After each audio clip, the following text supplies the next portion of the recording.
हम लोग voltage regulation पढ़ रहे थे और वोल्टेज रेगुलेशन की डेफिनीशन उससे रिलेटेड जो भी फार्मूला बनना था वो हम लोगों ने बना लिया। जो हमारा फार्मूला आया है एक्चुअली वो कितना आया है कि वोल्टेज रेगुलेशन को हम किससे डिफाइन कर रहे हैं। वोल्टेज रेगुलेशन हमने कहा ये होता है j of theta equivalent minus pi, है ना। ये मेरा वोल्टेज रेगुलेशन का फार्मूला था। अब इसी को आगे बढ़ाते हुए जो नेक्स्ट सिनारियो है इफेक्ट ऑफ पावर फैक्टर, है ना। Effect of power factor, effect of power factor on voltage regulation,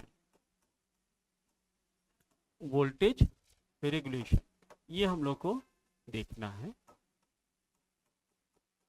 ना। तो इसमें 2-3 सिनारियो बनते हैं, बहुत ध्यान समझना बच्चों। फार्मूला हमको मिल गया है, इसी बेस पे हम सब काम कर लेंगे। बात समझने वाली है। देखिए जो मेरा फेजर डायग्राम है ये मेरा फेजर डायग्राम है, ठीक ना। मैं क्या काम करता हूँ, इसको थोड़ा कॉपी कर लिया जाए, है ना। इसको मैं कॉपी कर लेता हूँ। कैसे करें देखो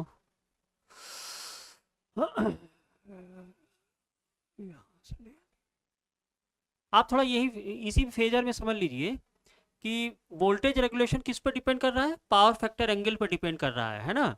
देखिए पावर फैक्टर एंगल पर डिपेंड करने का मतलब इस पावर फैक्टर को मैं सर्कुलेट करा रहा हूँ, चेंज करा रहा हूँ। ये मेरा लैगिंग पावर फैक्टर है, तो लैगिंग पावर फैक्टर के लिए फाई को मैंने पॉजिटिव कंसीडर किया है। अब जैसे जैसे ये मेरा डिस्प्लेस होगा, ये पावर फैक्टर का जो फेजर है ये जैसे जैसे मेरा डिस्प्लेस होगा उसी तरह से ये फेजर भी मेरा डिस्प्लेस होगा, उसी तरह से ये फेजर भी मेरा डिस्प्लेस होगा। होगा कि नहीं होगा। अगर मैं इसको और नीचे ले जाऊंगा पावर फैक्टर एंगल, ये फाई मेरा बढ़ेगा, फाई मेरा बढ़ेगा। हालांकि ये जो आई जेड इक्विवेलेंट है ये तो मेरा कांस्टेंट रहेगा ना, जेड इक्विवेलेंट मेरा कांस्टेंट रहेगा, लेकिन इसका वेरिएशन किस पे हो रहा है, इस वाले फेजर पे हो रहा है, इस वाले फेजर पे हो रहा है। ये फेजर अगर बढ़ेगा लैगिंग लोड मेरा बढ़ेगा, ये फेजर अगर मेरा ऊपर जाएगा तो लैगिंग लोड घटेगा, यहाँ पे यूनिटी पावर फैक्टर होगा, और इसके ऊपर जाऊंगा तो लीडिंग पावर फैक्टर की तरफ चला जाएगा। तो जैसे जैसे मैं इसको रिप्लेस करूंगा, जैसे जैसे मैं इसको चेंज करूंगा पावर फैक्टर एंगल को, उसी हिसाब से मेरा वोल्टेज रेगुलेशन का जो ये फेजर है वो मेरा चेंज होता रहेगा। इन दिस सिनारियो ये जो फेजर है इक्विवेलेंट इंपीडेंस का जो मेरा फेजर है ये मेरा कांस्टेंट रहेगा। तो मैं क्या काम करूं, ये जो फेजर है impedance I Z equivalent, I Z equivalent, इसको अगर मैं रिफरेंस मानकर और इसकी लेंथ से अगर मैं एक चाप खींच दूं बेटा, तो वो जो लोकस ऑफ सर्किल होगा, जो लोकस ऑफ सर्किल होगा वही तो मेरा इस पावर फैक्टर एंगल का वेरिएशन होगा। मेरी बात समझ रहे हैं आप। उसी चीज को मैं दिखाना चाहता हूं, देखो कैसे दिखा दूं, समझिएगा। मैं इसको कॉपी कर लेता हूं, ठीक है। देखते हैं, हर एक चीज क्लियर होनी चाहिए बेटा।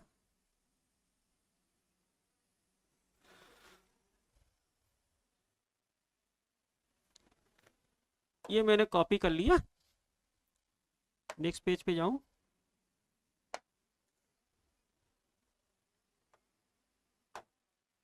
ये आ गया है ना, थोड़ा सा मैं यहां ले लेता हूं, ये हो गया, ठीक ना। मैं क्या कह रहा हूं, देखिए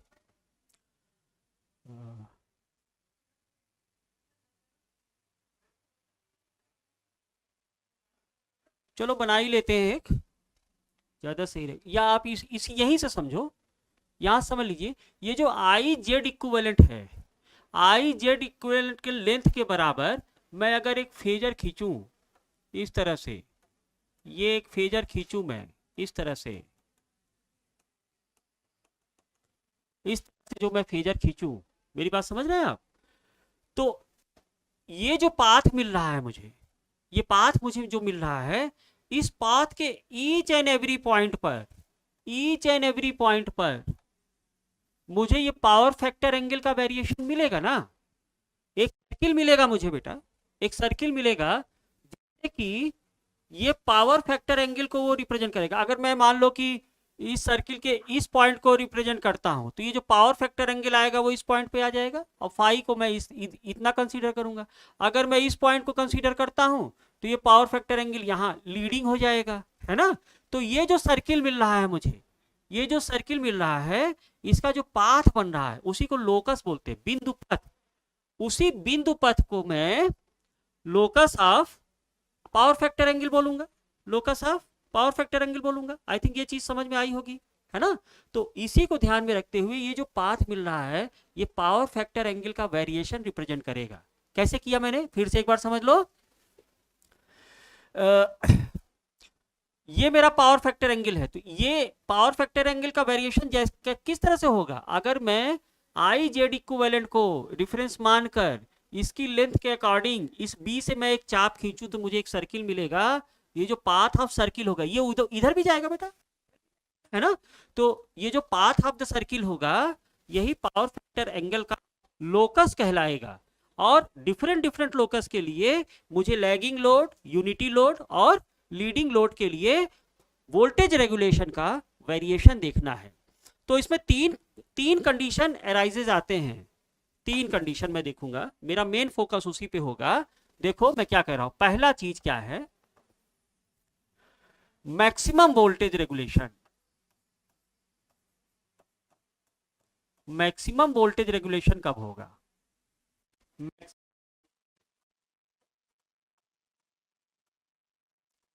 वोल्टेज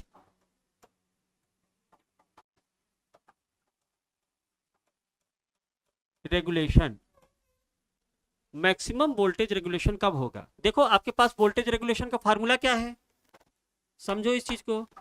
वोल्टेज रेगुलेशन को मैं डिफाइन कर रहा हूं, जेड पर unit cos theta equivalent minus phi, where phi is positive for lagging load. ये बिल्कुल ध्यान रखना अपने दिमाग में।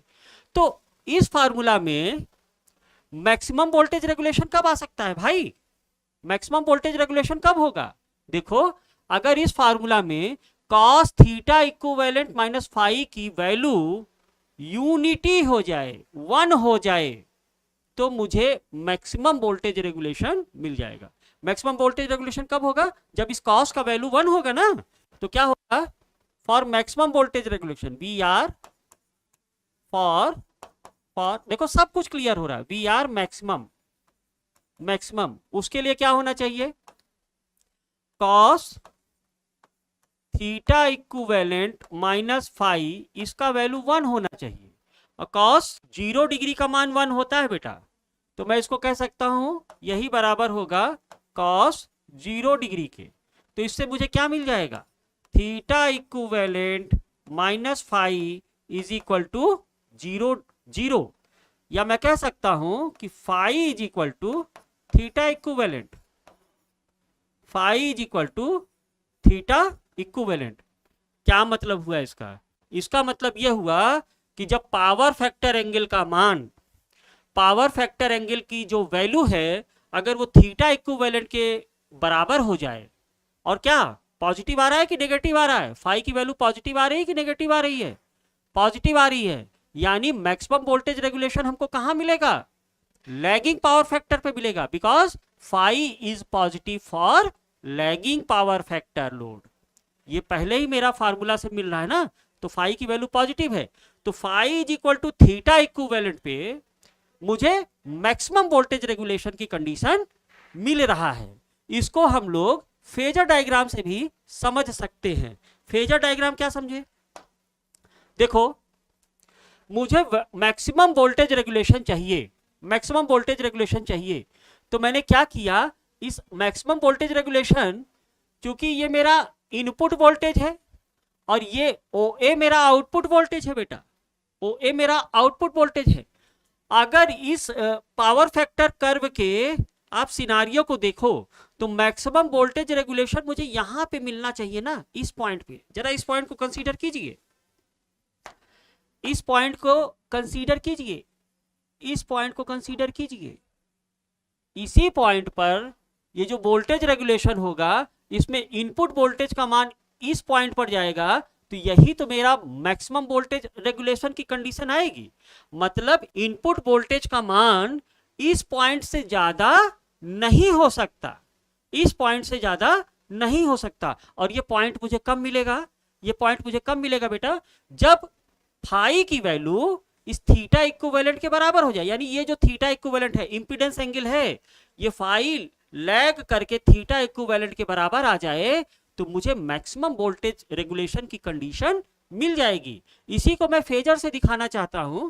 देखो फेजर तो वैसे तो आपने सिनारियो समझ लिया, अगर इसका फेजर बनाइए, इसका फेजर बनाइए तो फेजर कैसा होगा, देखो इसका फेजर हो जाएगा, देखो इस तरह से, इस तरह से, है ना। और यहां पे ये एंगल, ओ सॉरी, ये एंगल कितना हो जाएगा,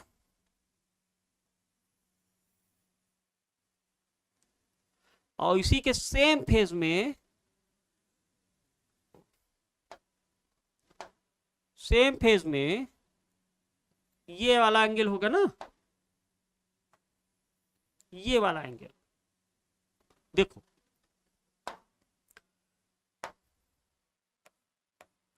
ये है आई, ये एंगल कितना है, phi is equal to theta equivalent, phi is equal to theta equivalent. तो ये कितना है, ये आपका आई आर इक्विवेलेंट है ना, ये एंगल भी कितना चला जाएगा, phi is equal to theta equivalent.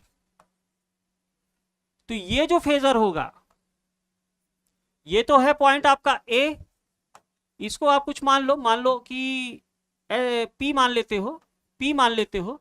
तो ये जो पी पर आ जाएगा ना, यहीं पर तो इनपुट वोल्टेज आ जाएगा, यहीं पर आपका इनपुट वोल्टेज आ जाएगा।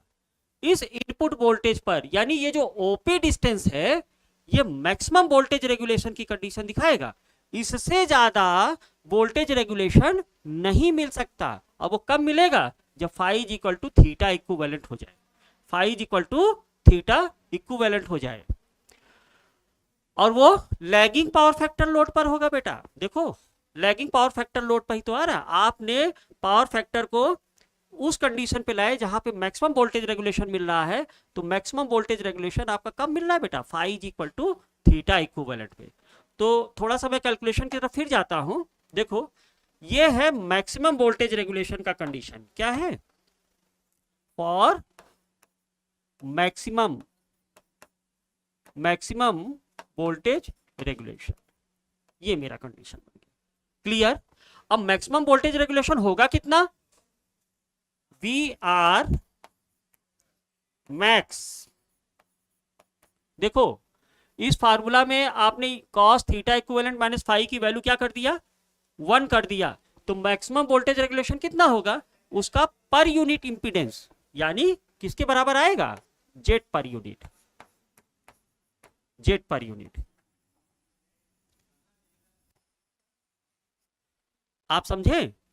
जैसे कि मैंने आपको बताया था कि आर पर यूनिट किसी ट्रांसफार्मर का क्या होता है, आर पर यूनिट किसी ट्रांसफार्मर का फुल लोड कॉपर लॉस को रिप्रेजेंट करता है। उसी तरह जो जेट पर यूनिट किसी ट्रांसफार्मर का होगा, देखो अब ये सब ऑब्जेक्टिव क्वेश्चन भी इसी से बन जाते हैं। जेट पर यूनिट जो होगा वो किसी ट्रांसफार्मर का क्या होगा, मैक्सिमम वोल्टेज रेगुलेशन की कंडीशन बताएगा, है ना। तो कौन कौन से पॉइंट निकल के आए, है ना। देखो हमारे पॉइंट्स आए हैं,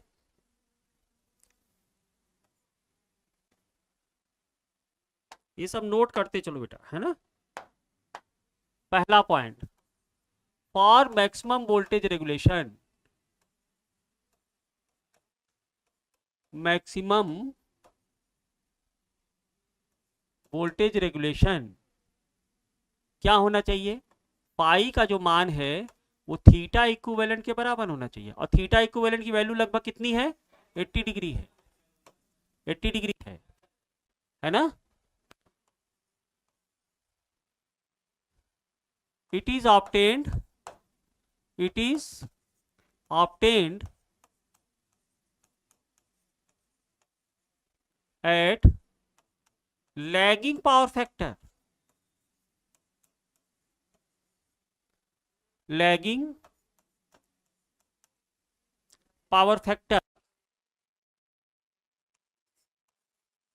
value of maximum voltage regulation कितना होगा, ये किसके बराबर आ रहा है, ये आपका आ रहा है पर यूनिट इंपीडेंस के बराबर आ रहा है, पर यूनिट इंपीडेंस के बराबर आ रहा है। यानी किसी ट्रांसफार्मर का जो पर यूनिट इंपीडेंस होता है वही उसका मैक्सिमम वोल्टेज रेगुलेशन होता है ना। क्या कह रहा हूं मैं, ट्रांसफार्मर का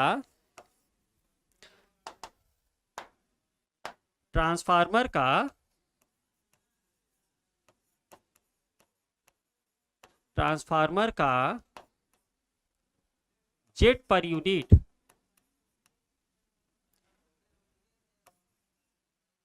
मैक्सिमम वोल्टेज रेगुलेशन कहलाता है।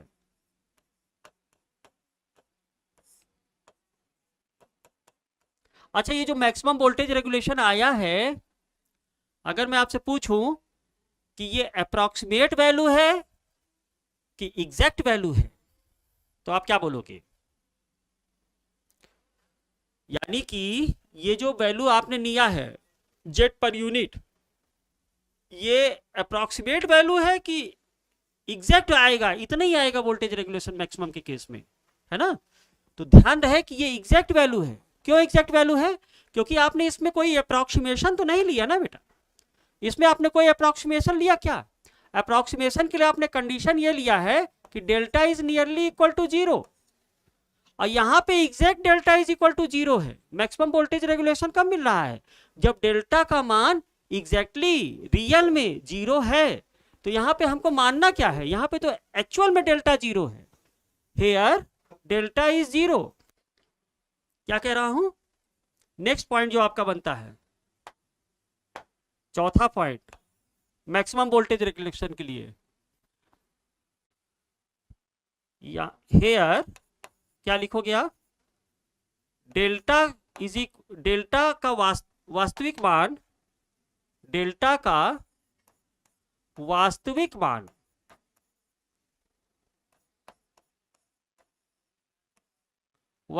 मान शून्य है,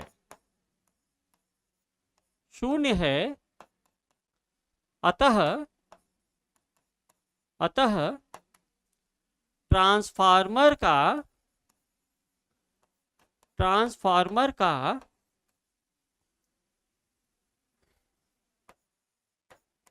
मैक्सिमम वोल्टेज रेगुलेशन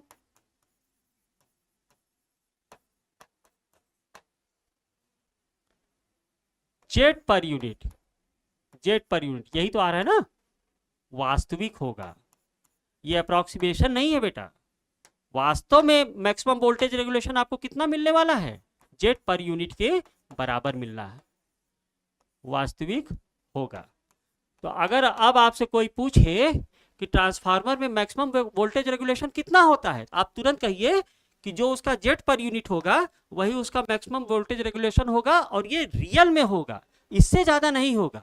और वो किस पावर फैक्टर एंगल पर होगा, वो लैगिंग पावर फैक्टर एंगल पर होगा, जहां पे पावर फैक्टर एंगल की वैल्यू कितना होगा, उसके थीटा इक्विवेलेंट के बराबर होगा, है ना। तो ये हो गई मैक्सिमम वोल्टेज रेगुलेशन की कंडीशन। अब जो नेक्स्ट पॉइंट आता है उसमें ये भी तो है कि भाई वोल्टेज रेगुलेशन तो होना ही नहीं चाहिए, है ना, फिगर ऑफ मेरिट इसी से बनती है। तो जीरो वोल्टेज रेगुलेशन कब होगा, है ना, उस चीज को हम लोग देखते हैं। तो सेकंड कंडीशन मेरा बनता है जीरो वोल्टेज रेगुलेशन का कंडीशन।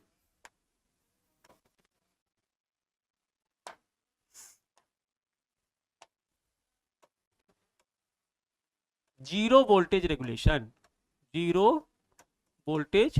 रेगुलेशन पूरा लिख देता हूं,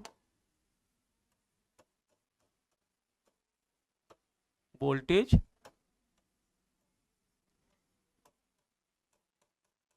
जीरो वोल्टेज रेगुलेशन, ठीक ना।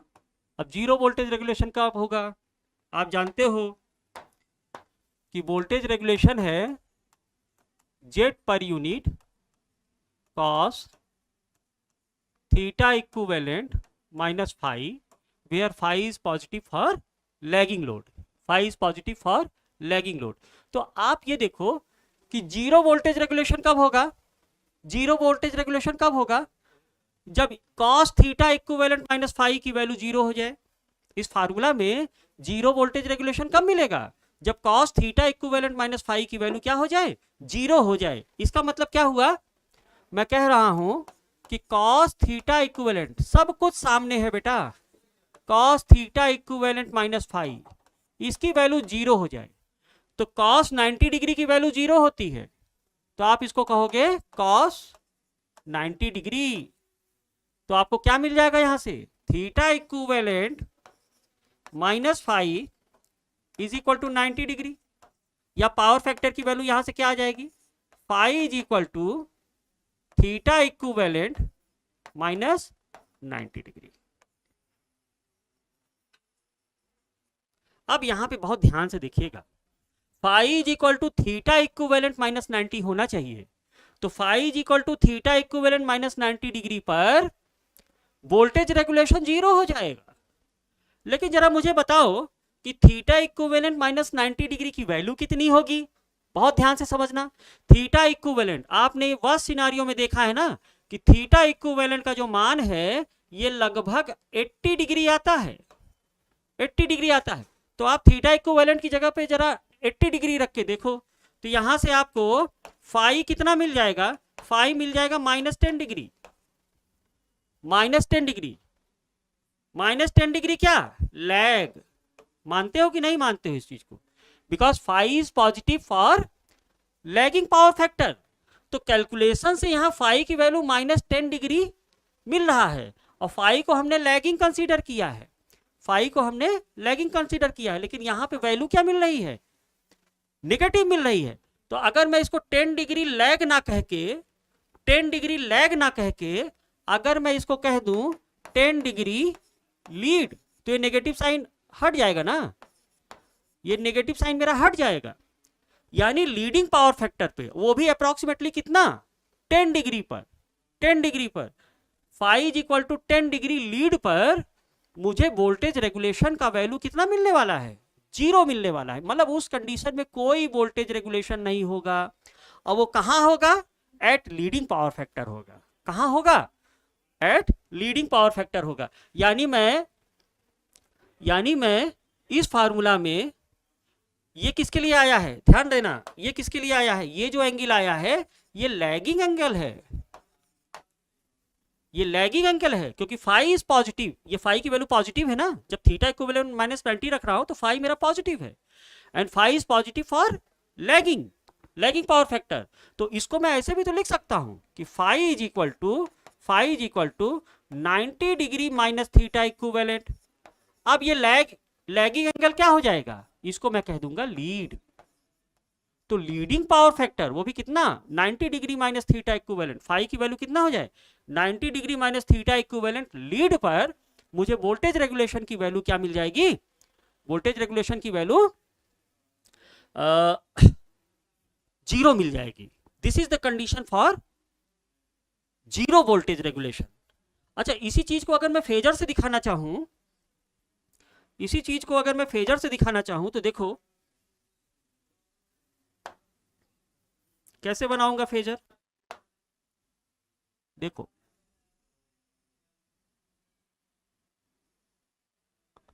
है ना, ये हो गया। अब थीटा इक्विवेलेंट को आप रख दो, मतलब आप लीडिंग पावर फैक्टर दिखाओगे ना, तो ये आपका लीडिंग पावर फैक्टर हो गया, मान लीजिए ये लीडिंग पावर फैक्टर हो गया, थोड़ा सा नीचे दिखा दो इस तरह से, लीडिंग पावर फैक्टर हो गया, ठीक ना, लीडिंग पावर फैक्टर हो गया। तो इसके सेम सिनारियो में आप इसका IR ड्रॉप दिखा दो,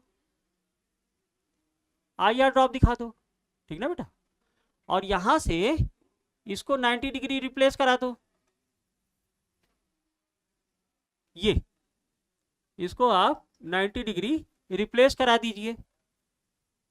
तो ये जो एंगल है ना, देखो ये है आपका फाई, ये है आई, है ना, ये है आपका वी,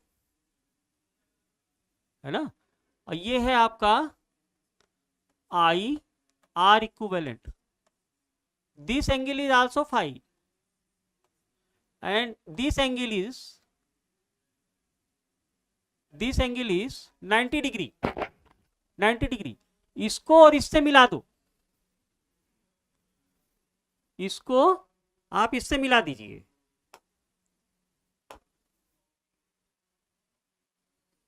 इससे मिला दीजिए, ठीक ना। तो ये आपका जो हो जाएगा, ये वाला फेजर ये हो जाएगा जे आई एक्स इक्विवेलेंट, और ये एंगल कितना हो जाएगा, यही तो आपका थीटा इक्विवेलेंट होगा, थीटा इक्विवेलेंट। तो फाई की वैल्यू क्या हो गया, फाई की value 90 degree minus theta equivalent होगा कि नहीं होगा, बोलो। Phi is equal to 90 degree minus theta equivalent. अब जरा आप यहीं पे ध्यान दीजिएगा कि इस फेजर को भी मैं मिला दूं, इसको एकदम, इसको थोड़ा सा और ऊपर ले लेते ज्यादा सही था ना।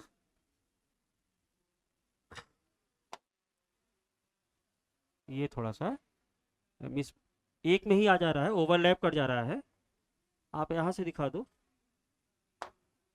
ठीक है। ये एक्चुअली थोड़ा सा ऊपर ऊपर उठा हुआ आएगा इस तरह से, ये फेजर यहां तक ले जाते हैं,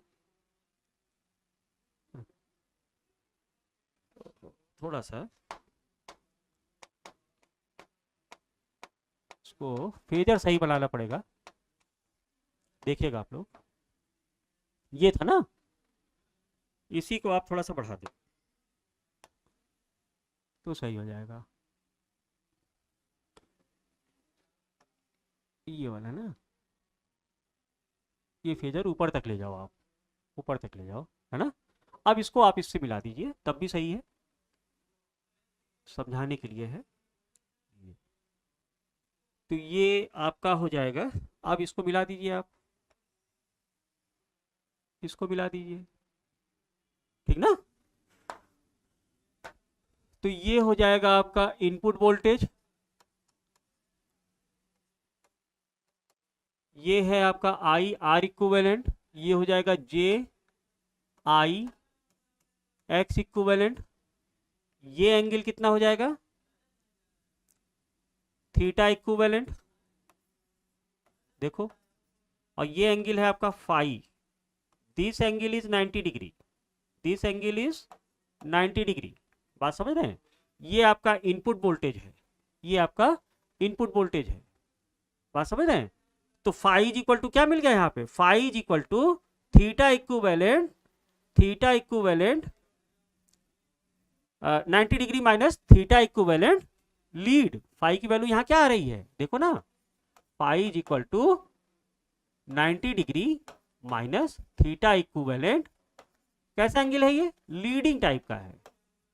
तो ये लीडिंग एंगल भी आपने दिखा दिया, फाई की वैल्यू एग्जैक्ट सेटिस्फाइड भी हो गई, है ना। तो यहाँ पे ये आपका इनपुट वोल्टेज है, अगर इसका आप हॉरिजॉन्टल कंपोनेंट ले लीजिए, हॉरिजॉन्टल कंपोनेंट ले लीजिए, देखो ये फेजर कितना है, ध्यान से देखो, यही तो V है, यही तो V है। तो एक्चुअल में जो वोल्टेज रेगुलेशन है, वोल्टेज रेगुलेशन है वो V इन माइनस V अपॉन V ही तो है ना। तो यहाँ पे आप यहाँ से जो इसका प्रक्षेप लोगे, हॉरिजॉन्टल कंपोनेंट लोगे, उसको जीरो होना है, यानी V इन माइनस V का मान जीरो होना है। तो इसका हॉरिजॉन्टल कंपोनेंट क्या है, V इन कॉस डेल्टा, V इन कॉस डेल्टा। तो V इन कॉस डेल्टा को V इन बनाने के लिए डेल्टा को आपको मानना पड़ेगा कि ये 0 डिग्री के बराबर है ना, ये 0 डिग्री के बराबर है, तभी तो इसका प्रक्षेप इसके ऊपर आ जाएगा, ओवरलैप करेगा। इस केस में वी इन बराबर वी हो जाएगा, यानी कि वी इन माइनस वी का जो मान होगा वो शून्य के बराबर होगा। बात समझ रहे हैं कि नहीं समझ रहे हैं? चीजें समझ में आ रही है कि नहीं समझ में आ रही है ना? तो इस तरह से होगा। तो एक तरह से जीरो वोल्टेज रेगुलेशन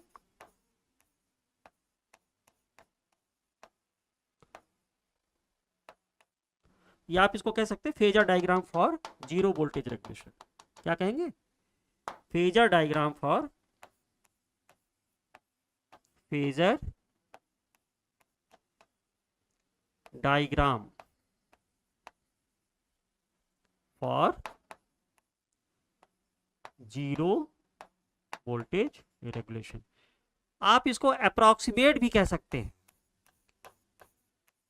क्योंकि यहां पर आप थोड़ा सा अप्रॉक्सीमेट,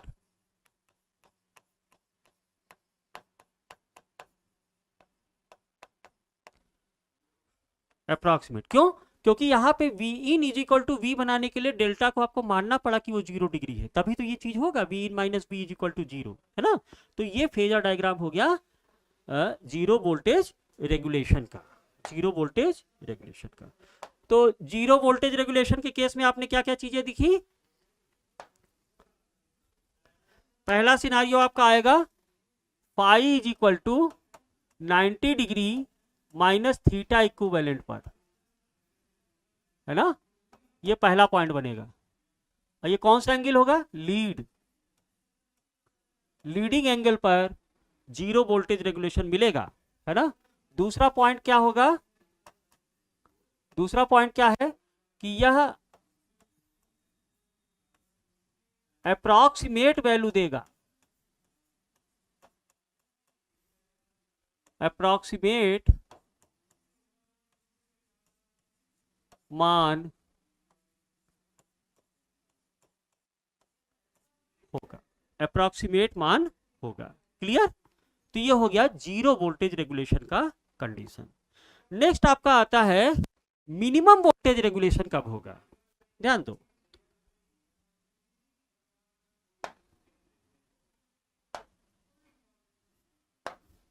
कंडीशन फॉर, ये मेरा तीसरा केस बन रहा है ना, condition for minimum voltage regulation, minimum voltage regulation. देखो वोल्टेज रेगुलेशन क्या है? वोल्टेज रेगुलेशन क्या आया मेरा? ये आपका आया जेट पर यूनिट। अब तो ये फार्मूला याद हो गया होगा, cos theta equivalent minus phi, है ना? मिनिमम वोल्टेज रेगुलेशन क्या होगा? मिनिमम वैल्यू से आप क्या समझते हैं, है ना? मैक्सिमम वोल्टेज रेगुलेशन कितना आया? ये आपका आया jet per unit. Maximum voltage regulation वो एग्जैक्ट है, उतना तो मैक्सिमम आएगा ही आएगा। अगर मैक्सिमम वोल्टेज रेगुलेशन होगा तो जेट पर यूनिट होगा। तो अगर maximum voltage regulation jet per unit है तो मिनिमम वोल्टेज रेगुलेशन कितना होना चाहिए ट्रांसफार्मर का? Minus Z per unit. Minimum voltage regulation कितना होना चाहिए? माइनस जेट पर यूनिट होना चाहिए। यानी कि वी आर मिनिमम ये कितना हो सकता है? इसकी वैल्यू के लिए आप कहेंगे ना कि Z per unit cos theta equivalent minus phi, इसकी value minus Z per unit की होना चाहिए। किसी क्वांटिटी का मिनिमम वैल्यू क्या होता है? जो उसका मैक्सिमम वैल्यू है उसी का नेगेटिव ले लो तो वही तो उसका मिनिमम वैल्यू होगा, वही तो उसका नेगेटिव मिनिमम वैल्यू होगा। तो आप कह सकते हैं इससे कि cos theta equivalent minus phi is equal to -1, is equal to -1। आप इसको दूसरे सिनारियो से भी समझ सकते हैं कि जब आपने मैक्सिमम वोल्टेज रेगुलेशन निकाला तो मैक्सिमम वोल्टेज रेगुलेशन के लिए आपने कंडीशन क्या रखी? मैक्सिमम वोल्टेज रेगुलेशन के लिए उसमें cos theta equivalent minus phi की वैल्यू को आपने 1 एज्यूम किया। अब कॉस की मैक्सिमम वैल्यू क्या होती है? 1, तो मिनिमम वैल्यू क्या होगी? -1। वो सीधे आ गया आपका यहाँ पे। अब कॉस कितने डिग्री का मान -1 होता है? तो आप जानते हो कि कॉस 180 डिग्री का मान -1 होता है, cos 180 डिग्री का मान -1 होता है। तो इससे हमको क्या मिल जाएगा, इससे हमको मिल जाएगा theta equivalent -phi is equal to 180 degree. या आप कह सकते हो कि फाई का मान कितना हो जाएगा, phi is equal to theta equivalent -180 degree.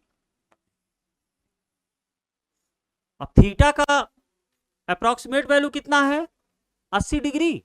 तो 80 डिग्री माइनस 180 डिग्री कितना हो जाएगा, -100 degree, -100 degree. Where phi is positive for lagging var, phi is positive for lagging var. तो यानी कि ये लमसम कितना आ रहा है, फाई का मान आ रहा है 80 degree minus 180 degree, that is equal to -100 degree, 100 degree. यानी जो पावर फैक्टर का मान है वो -100 डिग्री, ये क्या होगा, लैग, -100 डिग्री लैग होगा। या इसी को तो आप कह सकते हो कि 100 डिग्री लीड। यानी पावर फैक्टर का जो मान है लमसम अप्रोक्सीमेटली 100 डिग्री लीड में आ रहा है। पावर फैक्टर का मान कितना आ रहा है, 100 डिग्री लीड में आ रहा है। अब यहीं पर थोड़ा सा ध्यान देने की बात है, थोड़ा सा ध्यान देने की बात है, बहुत ध्यान समझना बच्चों। ये 100 डिग्री लीड का मतलब क्या हुआ, अभी बेसिक चीजें हैं, सब बेसिक इलेक्ट्रिकल में आप लोगों ने पढ़ा होगा अगर पावर फैक्टर अच्छे से समझा है। देखो 100 डिग्री लीड का मतलब ये हुआ, बात समझिएगा, कि ये है मेरा वोल्टेज फेजर और ये है मेरा करंट फेजर, ये है मेरा करंट फेजर आई और वी। इनके बीच का एंगल कितना है, 100 डिग्री। इनके बीच का एंगल कितना है, 100 डिग्री। बात समझ में आ रहा है कि नहीं। अगर मैं आपसे पूछूं, ये ट्रांसफार्मर का यही केस तो आ रहा है ना, ट्रांसफार्मर का ये 100 डिग्री के लिए, 100 डिग्री लीड के लिए यही तो फेजर डायग्राम बनाओगे। तो अगर मैं आपसे इस कंडीशन में ये पूछूं कि भाई ट्रांसफार्मर लोड पर कितना पावर दे रहा है, तो जाहिर सी बात है कि इसका जो प्रोजेक्शन होगा उतना ही पावर तो दे रहा होगा। एक्टिव पावर ही तो देगा।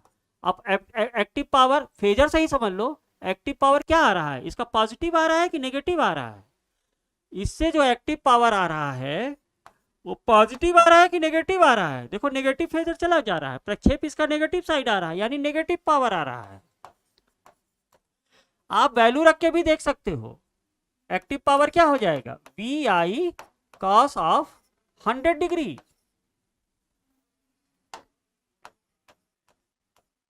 कॉस 90 डिग्री से ऊपर जो वैल्यू आती है वो नेगेटिव आती है ना, तो ये उससे भी आपको ये मिल गया कि नेगेटिव। इसका मतलब ये हुआ कि कॉस 100 डिग्री का मान कितना होगा लगभग, मेरे पास कैलकुलेटर नहीं है लेकिन एग्जैक्ट वैल्यू इसकी निकाल लेते, चलो कुछ भी, ये नेगेटिव वैल्यू तो आएगा। अब इस नेगेटिव एक्टिव पावर का मतलब क्या हुआ, बात समझिएगा। ये मेरा ट्रांसफार्मर है, ये मेरा ट्रांसफार्मर है। अब बात लोड साइड की हो रही है ना, ये लोड साइड की बात हो रही है। मैं कह रहा हूं कि इस ट्रांसफार्मर से P एक्टिव पावर इस लोड पर जा रहा है, P एक्टिव पावर इस लोड पर जा रहा है और वो नेगेटिव है। वो कैसा है, वो नेगेटिव पावर है। तो नेगेटिव पावर का मतलब ये हुआ कि सेकेंडरी साइड से लोड साइड से ट्रांसफार्मर से लोड पर पावर जा नहीं रहा है, बल्कि लोड से ट्रांसफार्मर में पावर आ रहा है। अब ये संभव है क्या, ये बात संभव है, ट्रांसफार्मर लोड को पावर देगा कि लोड ट्रांसफार्मर को पावर देगा, है ना। ट्रांसफार्मर लोड को पावर देगा कि लोड ट्रांसफार्मर को पावर देगा, ऐसा तो फिर हमने ट्रांसफार्मर लगाया क्यों भाई, हमको लोड से पावर लेना है क्या। ट्रांसफार्मर का पर्पस ही यही है कि ये इस लोड को पावर या तो स्टेप अप या स्टेप डाउन करके दे।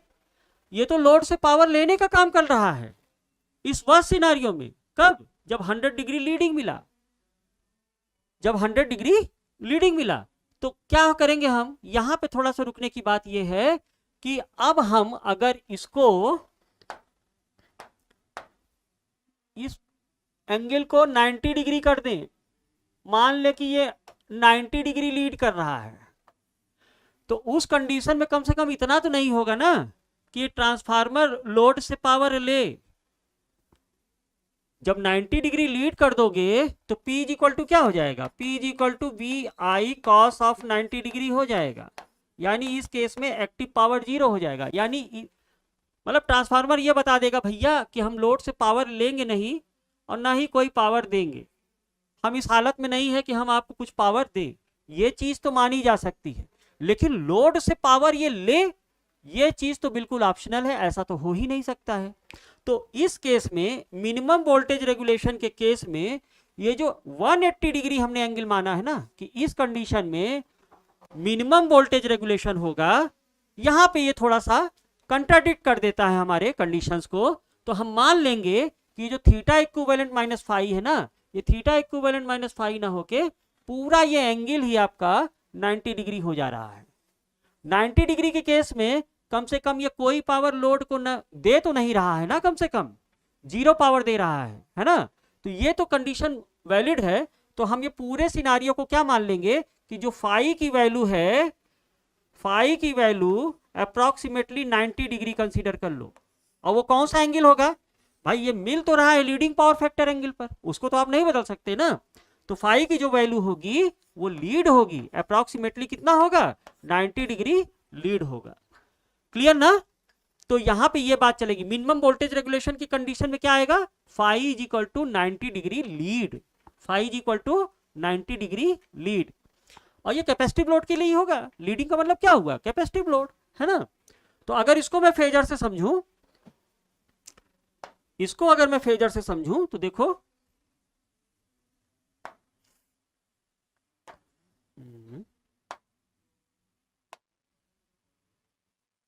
देखो ये मेरा V है ना, ये मेरा V हो गया।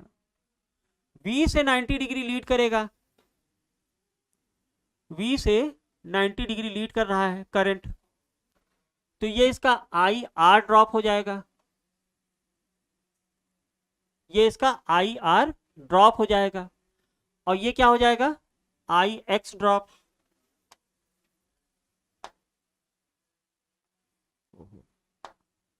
ये इसका हो जाएगा IX ड्रॉप, ठीक ना।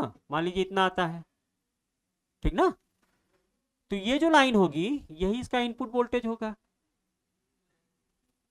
क्या कह रहा हूं मैं, समझो। देखो ये है मेरा रेफरेंस वोल्टेज, ये है मेरा IR इक्विवेलेंट। ये मिनिमम वोल्टेज रेगुलेशन की कंडीशन में मान रहा हूं। एक्चुअल में जो मैथमेटिक्स क्या कहता है कि 180 डिग्री पर होगा, लेकिन 180 डिग्री पे आप देख रहे हो कि ट्रांसफार्मर लोड को पावर देने के बजाय लेने का काम कर रहा है, जो कि ऑप्शनल है, ऐसा हो ही नहीं सकता। तो हम ये मान लेते हैं कि मिनिमम वोल्टेज रेगुलेशन कब मिलेगा, जब ट्रांसफार्मर उस केस में कोई भी पावर लोड को नहीं दे रहा है। वो कब मिलेगा, जब पावर फैक्टर एंगल 90 डिग्री होगा। क्लियर। तो हमने 90 डिग्री पावर फैक्टर एंगल दिखा दिया, ये है मेरा I, है ना। तो ये 90 डिग्री हो गया, दिस इज 90 डिग्री। अब ये है मेरा V, ये IR इक्विवेलेंट। ये फेजर क्या होगा इससे 90 डिग्री, ये होगा JIX इक्विवेलेंट, ये होगा इसका JIX इक्विवेलेंट।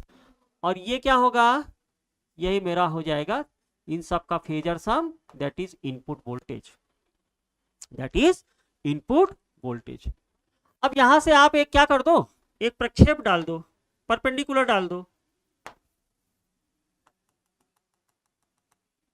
है ना। तो यही तो आपका होगा V in cos of delta. अब डेल्टा को आपने 0 डिग्री मानना है, तो ये भी एक अप्रोक्सीमेट कैलकुलेशन हुआ आपका। अप्रोक्सीमेट फेजर, क्या लिखोगे इसको, approximate phasor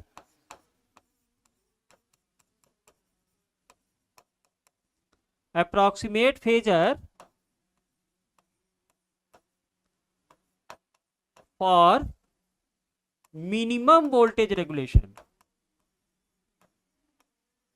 minimum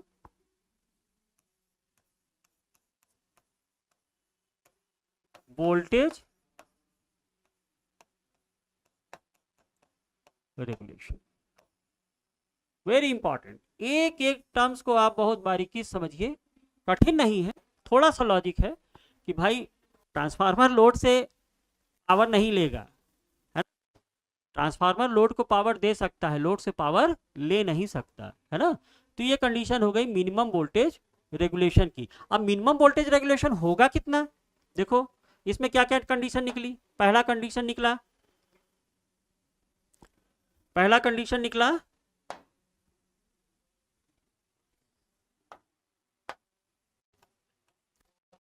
minimum voltage regulation, minimum voltage regulation at leading power factor, leading power factor पे ही तो मिलेगा, ठीक ना। दूसरी बात क्या होगी, ये एक अप्रॉक्सीमेट वैल्यू है, यहां पे आपने डेल्टा को माना है, zero voltage maximum voltage regulation में एग्जैक्टली डेल्टा जीरो था, इसलिए वो रियल वैल्यू होगा, जेट पर यूनिट उसकी रियल वैल्यू है। मैक्सिमम वोल्टेज रेगुलेशन कोई आपसे पूछे वो जेट पर यूनिट के बराबर ही होगा, बाकी जो वैल्यू है वो सब अप्रॉक्सीमेट वैल्यू है ना, अप्रॉक्सीमेट वैल्यू। अब जरा फेजर से देखो, इसके फेजर से देखो, मिनिमम वोल्टेज रेगुलेशन क्या है, एक्चुअली आपका जो फार्मूला है V in minus V upon V है। तीसरा क्या है, voltage regulation is equal to V in minus V upon V, यही तो है। और जरा मुझे बताओ कि वी इन माइनस वी की वैल्यू क्या है इस फेजर में। एक्चुअली क्या होगा, फार्मूला इसको आप कह सकते हो V in cos of delta minus V upon V. क्यों, क्योंकि इसका हॉरिजॉन्टल कंपोनेंट ले रहे हो और डेल्टा को नियरली क्या मान रहे हो, 0 डिग्री। डेल्टा को आप क्या मान रहे हैं, 0 डिग्री। होता 3 से 4 डिग्री है प्रैक्टिकली, लेकिन हम इसको मान लेते हैं कि 0 डिग्री है ना। तो यहाँ पे देखिएगा ये V in cos delta, V in cos delta V in के बराबर हो गया, तो वी इन माइनस वी, या जरा इसका उल्टा देखो, इसको आप negative of V minus V in कह सकते हो ना, negative of V minus V in, यानी इस डिस्टेंस में से आपने ये डिस्टेंस घटा दिया तो क्या मिला, आई एक्स इक्विवेलेंट ही तो मिलेगा, आई एक्स इक्विवेलेंट नेगेटिव में। इसको आप कह सकते हो, यहां से देखिएगा, एक्चुअली मुझे पहले ये लिखना चाहिए था तब ये लिखना चाहिए था, है ना। तो ये कितना हो जाएगा, चलो कर लेते हैं, इसको मिटा देते हैं।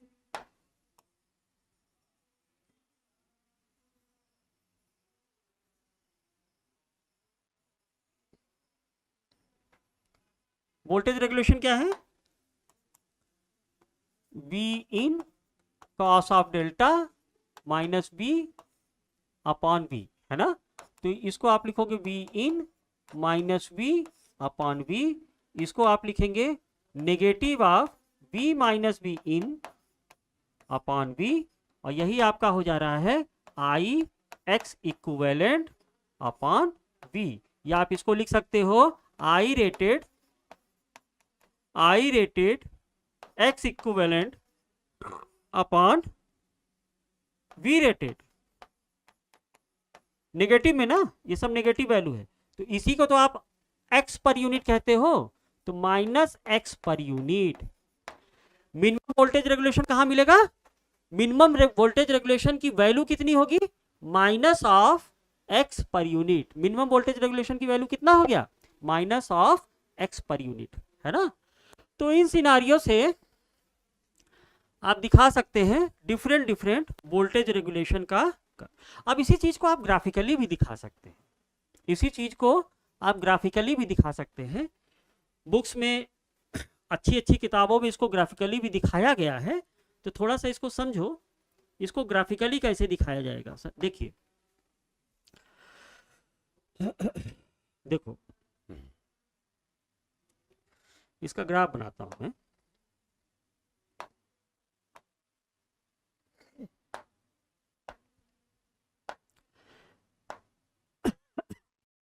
देखो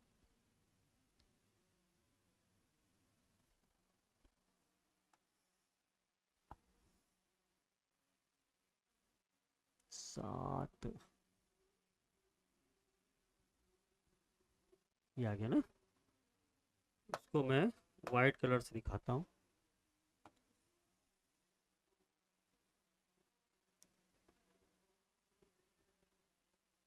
ये बात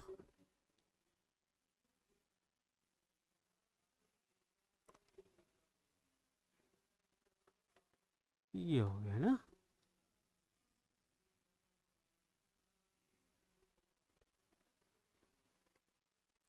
देखो क्रॉस कहाँ है इसका? यहाँ पे आप दिखाओ voltage regulation, voltage regulation. Unity power factor को आप दिखाओ यहाँ पर, this is the case of unity power factor.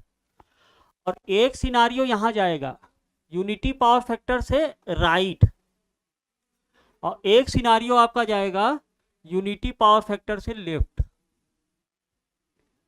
ये आपका जाएगा लेफ्ट। ये 1 से इस तरफ घट रहा है, मतलब ये लैगिंग पावर फैक्टर है, ये लैग को दिखा रहा है, और ये लीड को दिखा रहा है, लीड को दिखा रहा है।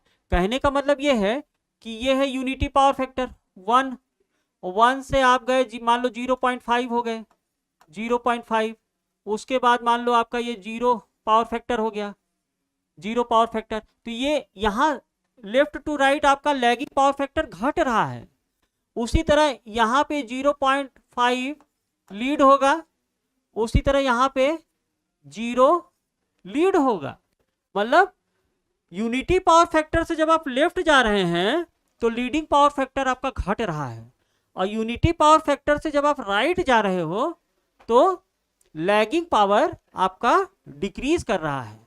अब इसी में जो वोल्टेज रेगुलेशन का जो कर्व दिखाया जाता है बेटा, उसको कुछ इस तरह से डिफाइन किया जाता है। देखो कैसे जाएगा, ये कर्व जाएगा आपका कुछ इस तरह से, है ना, ये आपका जाता है कुछ इस तरह से। देखो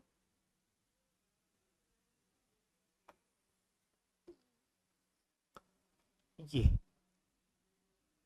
इसको पकड़िए, है ना। अब आ जाओ यहाँ पे, ये आपका आएगा कुछ ऐसे राउंड हो जाएगा, यहां से ये कुछ ऐसे राउंड ऐसे, और यहां से ये कुछ ऐसे राउंड होगा ऊपर से ऐसे, ठीक ना। तो ये आपका हो गया मैक्सिमम वोल्टेज रेगुलेशन का कंडीशन। और मैक्सिमम वोल्टेज रेगुलेशन आपको मिल रहा है जेट पर यूनिट, है ना, जेट पर यूनिट। ये आपका हो गया मिनिमम वोल्टेज रेगुलेशन का कंडीशन। अगर ग्राफ में कुछ इधर उधर हो तो समझ लेना, तरीका यही है। मिनिमम वोल्टेज रेगुलेशन आपको कितना मिला, x per unit minus x per unit, इसका मिनिमम वोल्टेज रेगुलेशन हो गया। अब मिनिमम वोल्टेज रेगुलेशन से आप लैगिंग पावर फैक्टर की तरफ आप बढ़िए, लैगिंग पावर फैक्टर की तरफ बढ़िए। तो ये कौन सा कंडीशन हो गया, this condition is for zero voltage regulation. ये आपका है जीरो वोल्टेज रेगुलेशन। अब जीरो वोल्टेज रेगुलेशन के लिए कंडीशन क्या थी, है ना, जीरो वोल्टेज रेगुलेशन के लिए आपको मिला था phi is equal to 90 degree minus theta equivalent, 90 degree minus theta minus 90 degree minus theta equivalent. और वो किस एंगल पे आया था, लीडिंग एंगल पे आया था। तो देखो ये लीडिंग एंगल पर आया है ना, और ये कितना आया था, ये लगभग cos 10 डिग्री के बराबर आ रहा है ना, 10 डिग्री के बराबर आ रहा है। यानी ये near to unity power factor है। कभी कभी ऑब्जेक्टिव क्वेश्चन में ये भी पूछता है, ये भी आप लोग ध्यान रखना। आगे आप लोग कंपटीशन के माहौल में जाओगे ही कहीं ना कहीं, तो ये सब चीजें आपके बहुत काम आएगी, सेमेस्टर एग्जाम के लिए भी और कॉम्पिटिटिव एग्जाम के लिए भी।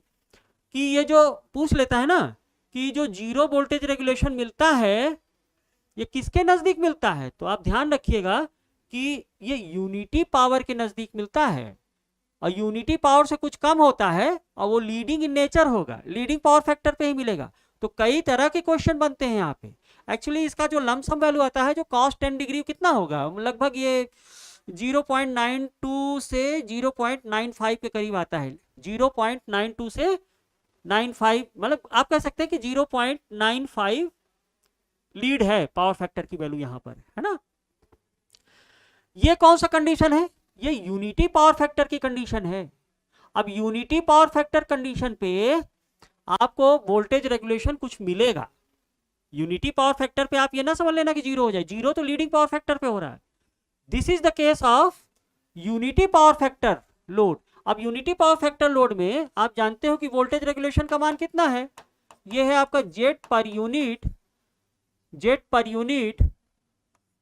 Cos theta equivalent -5, where 5 is positive for lagging load, है ना।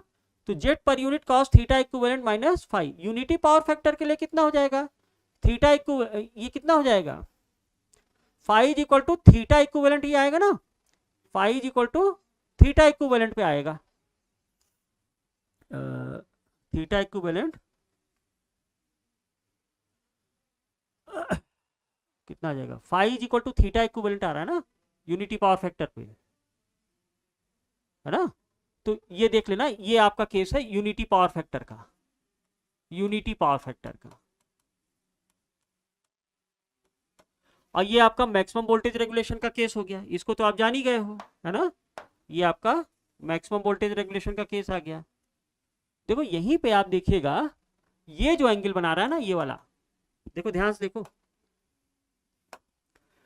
इस पॉइंट पे क्या होगा, इस पॉइंट पे लमसम, तो ये कौन सा केस है, इस पॉइंट पे वोल्टेज रेगुलेशन आपका ये होगा, कितना होगा, तो देखो ये कौन सा एंगल है, 0 डिग्री लैग, यानी 0 पावर फैक्टर लैग, यानी प्योरली इंडक्टिव टाइप का लोड अगर है आपका, ये कौन सा सिनारियो है, 0 power factor lag, 0 power factor lag, है ना।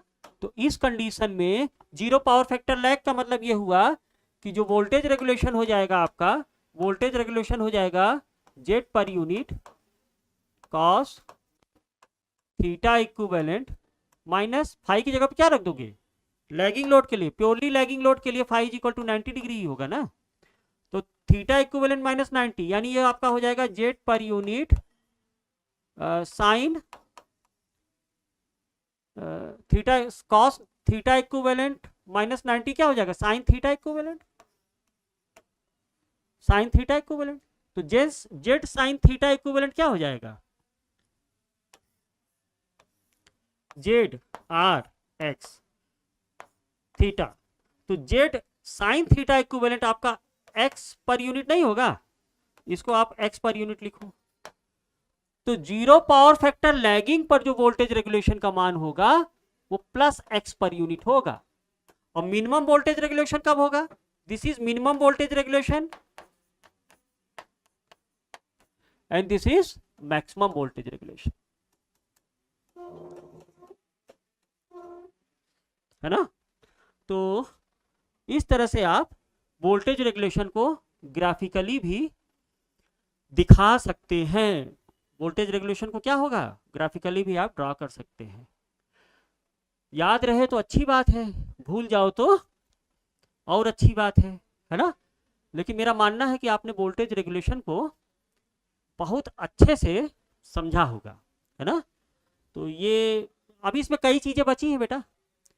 अब वोल्टेज रेगुलेशन हमने ये कहा अच्छी बात तो है नहीं, तो वोल्टेज रेगुलेशन को कम से कम रखना चाहिए, है ना। वोल्टेज रेगुलेशन को कम से कम रखना चाहिए। तो वोल्टेज रेगुलेशन को मिनिमाइज करने का तरीका क्या है, What are the methods to minimize the voltage regulation?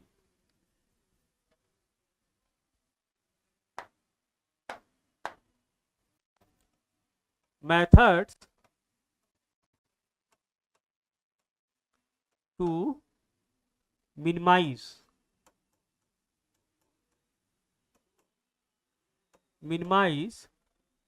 voltage regulation.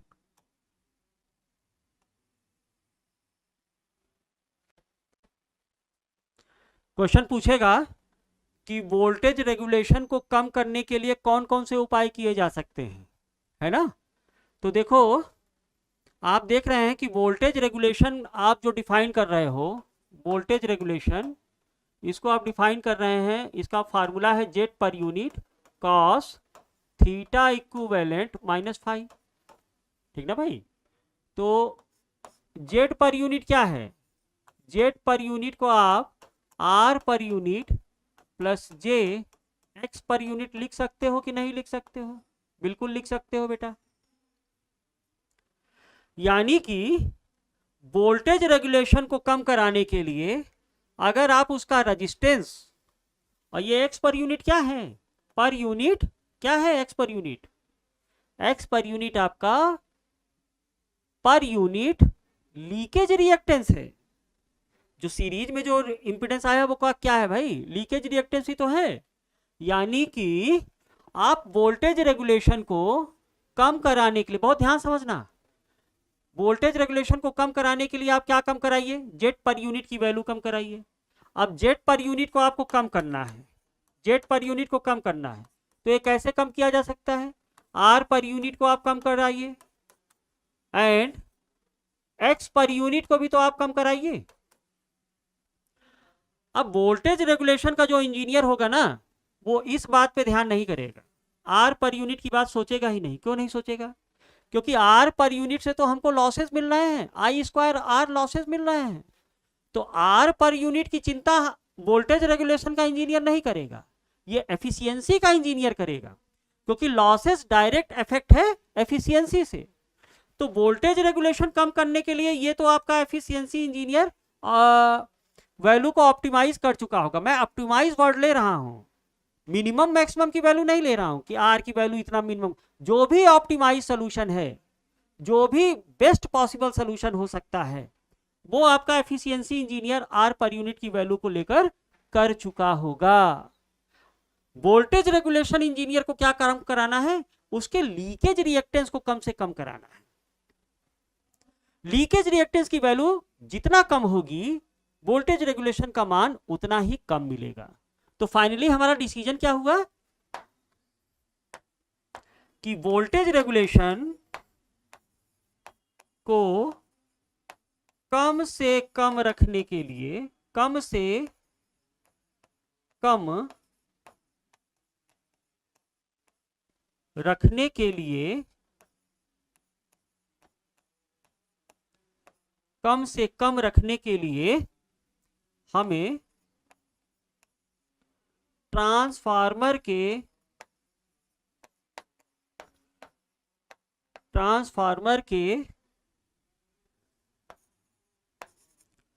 Leakage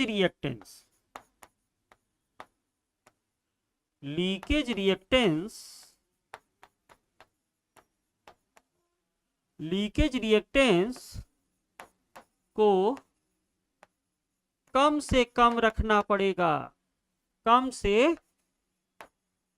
कम रखना पड़ेगा। अब ये कम से कम कैसे होगा भाई, इसको भी समझ लो। कम से कम लीकेज रिएक्टेंस आपको चाहिए, तो कोर और वाइंडिंग में जो इंटर टर्न वाइंडिंग आप करा रहे हो ना, वाइंडिंग रिलेशनशिप, उसको बहुत क्लोज रखना पड़ेगा। लीकेज फ्लक्स कैसे क्रिएट हो रहा है, या तो इंसुलेशन से सॉरी क्या कह रहा हूं मैं, वाइंडिंग दूर दूर हैं, तभी तो उसमें एयर स्पेस बन रहा है ना, तभी उसमें एयर स्पेस बन रहा है। तो जितना ज्यादा एयर स्पेस बनेगा, लीकेज फ्लक्स उतना ज्यादा आएगा।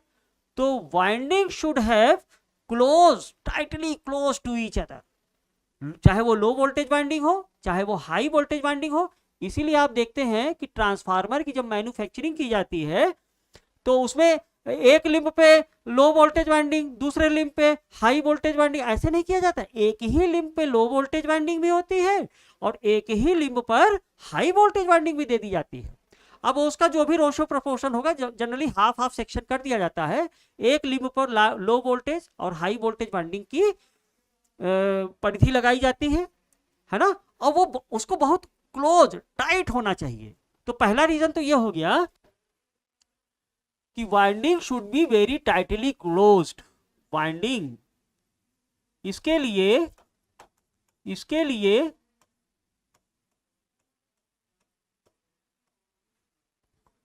वाइंडिंग्स को वेरी क्लोज्ड रखा जाता है। वेरी क्लोज्ड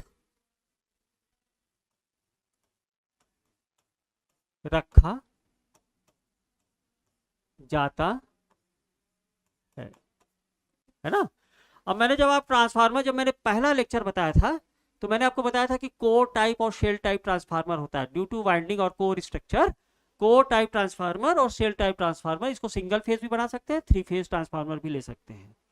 तो कोर टाइप में अगर लीकेज रिएक्टेंस कम करना है तो ध्यान रखना, मैंने अभी आपको कोर टाइप और शेल टाइप ट्रांसफार्मर नहीं बताया है बेटा, लेकिन एफिशिएंसी बताने के बाद मैं कोर टाइप शेल टाइप बताऊंगा, क्योंकि अभी एफिशिएंसी का भी उसमें क्वेश्चन ये पूछता है कि what is the difference between core type transformer और शेल टाइप ट्रांसफार्मर, है ना।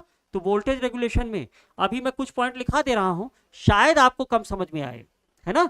लेकिन जब कोर टाइप ट्रांसफार्मर और शेल टाइप ट्रांसफार्मर का स्ट्रक्चर वाइज मैं उसमें डिफरेंस करूंगा तो मैं इस पैटर्न को लूंगा जो मैं यहां लिखाने जा रहा हूं कि कोर टाइप ट्रांसफार्मर में लीकेज कैसे कम किया जाएगा, है ना। तो इसको आप याद रखिए, जब मैं कोर टाइप और शेल टाइप का डिफरेंस बताऊंगा तो उसमें ये चीज मैं अडॉप्ट करूंगा और बेटर से आपको समझ में आएगा। पहला चीज तो ये है कि कोर टाइप ट्रांसफार्मर में अगर आपका ट्रांसफार्मर कोर टाइप है, कोर टाइप ट्रांसफार्मर में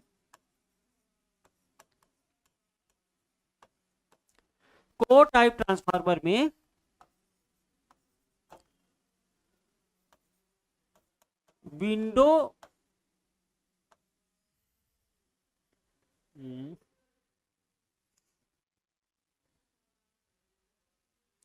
ऐसे आप कर लो, कोर टाइप ट्रांसफार्मर में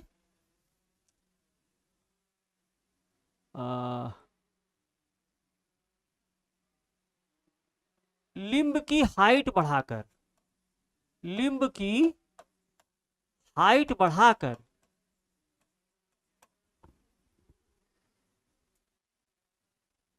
लिंब की हाइट बढ़ाकर इसी को कहते हैं height to width ratio. Height to width ratio बढ़ाकर लीकेज फ्लक्स का मान लीकेज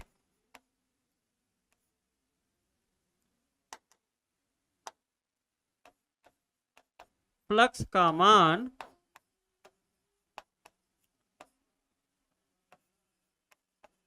कम किया जा सकता है, कम किया जा सकता है। और यहीं पे लिख लेना, लेकिन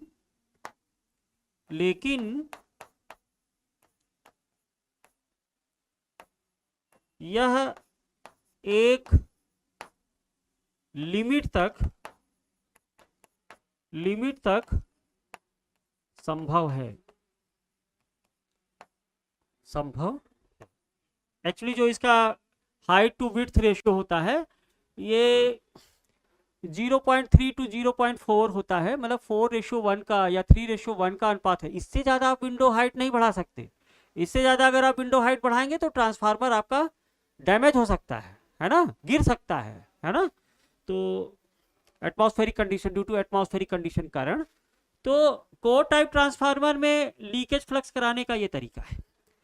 दूसरा होता है आपका शेल टाइप ट्रांसफार्मर। दूसरा आपका क्या होता है? Shell type transformer. Shell type, इसी को बोलते हैं sandwich, sandwich type, sandwich type. और इसी को बेटा पैनकेक भी बोलते हैं, और पैनकेक, पैनकेक, CAKE है ना। पैनकेक टाइप ट्रांसफार्मर में, पैनकेक टाइप ट्रांसफार्मर में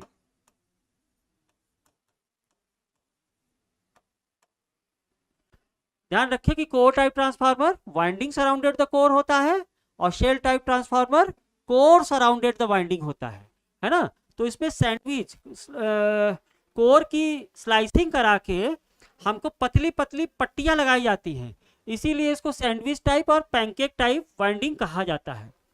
तो इस ट्रांसफार्मर में जनरली हम लोग क्या करते हैं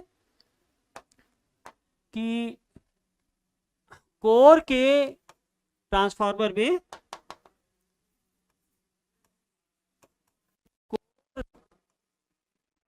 के थिकनेस को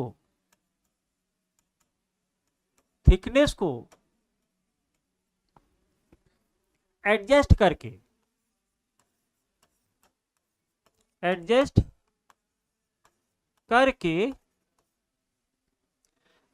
मतलब घटा बढ़ाकर ना, घटा बढ़ाकर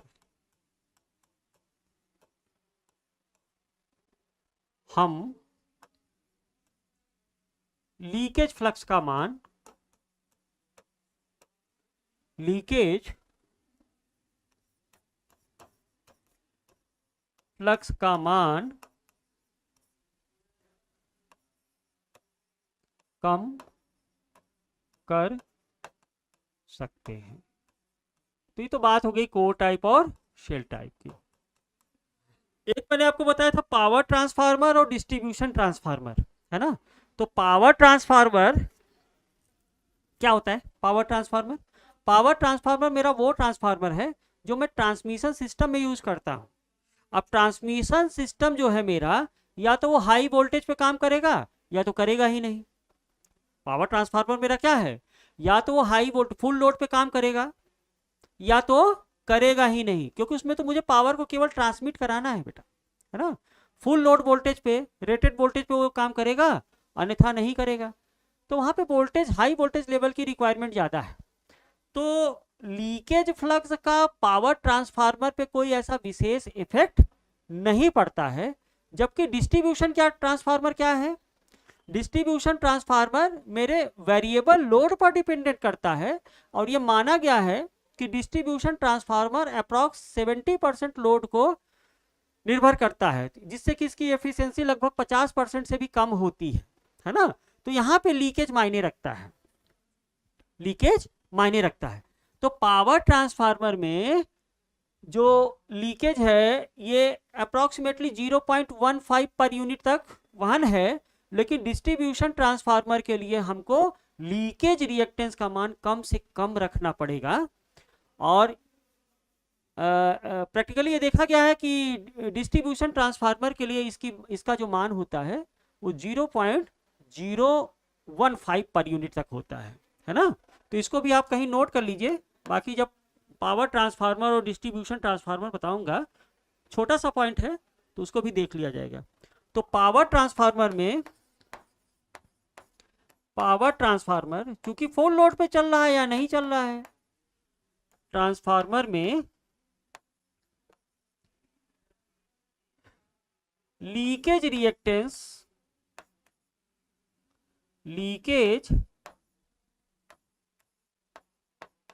रिएक्टेंस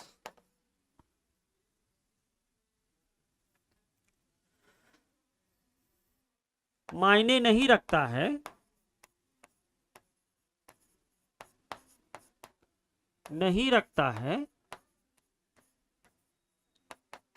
जबकि डिस्ट्रीब्यूशन ट्रांसफार्मर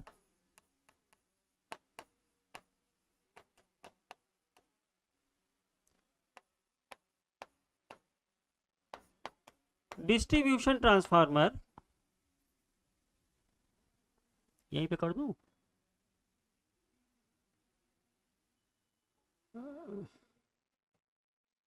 लगभग 70 to 75% लोड पर काम करता है,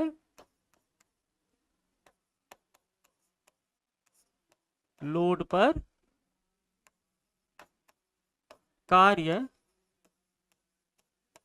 करता है,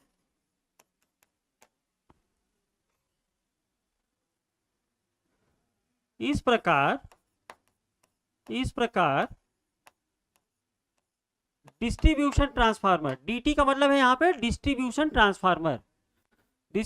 ट्रांसफार्मर के लिए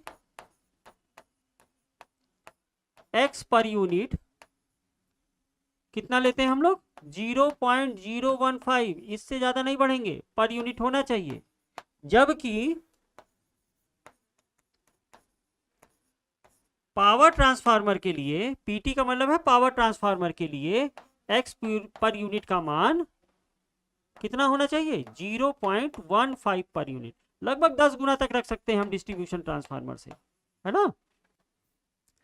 इसी प्रकार अगर मैं आपसे पूछूं कि एक ट्रांसफार्मर की रेटिंग 2300 वोल्ट है, मतलब उसका वोल्टेज लेवल है 2300 वोल्ट, और दूसरे ट्रांसफार्मर का वोल्टेज लेवल है 230 वोल्ट, तो किसमें लीकेज ज्यादा होगा,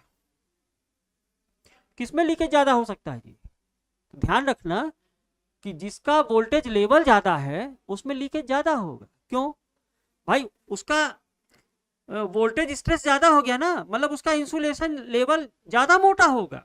ट्रांसफार्मर की जब आप मैन्युफैक्चरिंग करेंगे तो उसका इंसुलेशन ज्यादा मोटाई में दिखाएगा। ज्यादा मोटाई में इंसुलेशन दिखाने का मतलब ये है कि फ्लक्स जो है वो हाई कवर एरिया को कवर करेगा, यानी लीकेज हो सकता है। तो हाई वोल्टेज ट्रांसफार्मर में लीकेज ज्यादा होता है, उसके कंपैरिजन में अगर लो वोल्टेज का ट्रांसफार्मर है तो उसमें लीकेज कम होगा, ये ध्यान रखना। तो क्या कहा मैंने कि हाई वोल्टेज ट्रांसफार्मर का लीकेज ज्यादा होता है, हाई वोल्टेज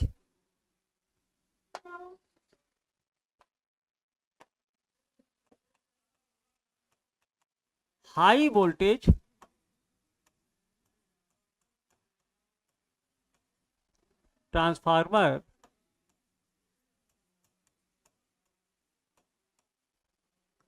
का लीकेज रिएक्टेंस, मैं सेम केवीए रेटिंग की बात कर रहा हूं, सेम केवीए रेटिंग में हाई वोल्टेज और लो वोल्टेज की बात कर रहा हूं मैं ना।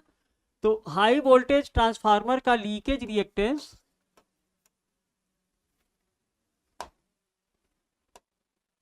रिएक्टेंस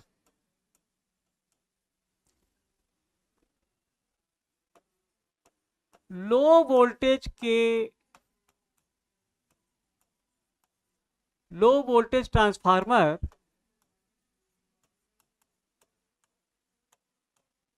ट्रांसफार्मर के रिस्पेक्ट में ज्यादा होता है, ज्यादा होता। तो हम लोगों ने बेसिकली वोल्टेज रेगुलेशन को समझा, ये क्या होता है, और हमने तय किया कि भाई रेटेड वोल्टेज पे हमको रेटेड पावर चाहिए, नो लोड पे हमको नहीं चाहिए कि जैसे हम लोड लगा रहे हैं तो हमारा वोल्टेज लेवल कम हो जाए, हमारा वोल्टेज लेवल बढ़ जाए उसको हम एडजस्ट कर लेंगे, लेकिन हमको रेटेड वोल्टेज पर रेटेड पावर चाहिए। वोल्टेज रेगुलेशन का फिजिकल सिग्निफिकेंस यही है। और उसके बाद हम लोगों ने उसका फार्मूला देखा, फार्मूला देखने के बाद डिफरेंट सिचुएशन पावर फैक्टर का क्या इफेक्ट आता है वोल्टेज रेगुलेशन पे, वो चीज़ देखा। और what are the various causes to minimise the voltage regulation, वो हम लोगों ने देखा। तो 3 तरह के क्वेश्चन बनते हैं बेटा, चाहे सेमेस्टर एग्जाम में भी, वैसे तो आपको आने चाहिए। सेमेस्टर एग्जाम में ये 3 तरह के क्वेश्चंस आपके बन सकते हैं।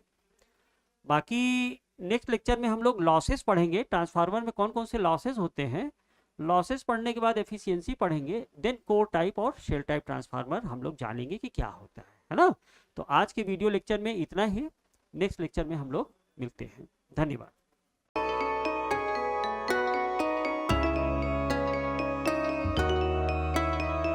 Excellent Vision Technical Academy. Excellent Vision online app Google Play Store से download. Branch office plot number 198, house number 504 by 398. Mobile 945495100370802452228960528475.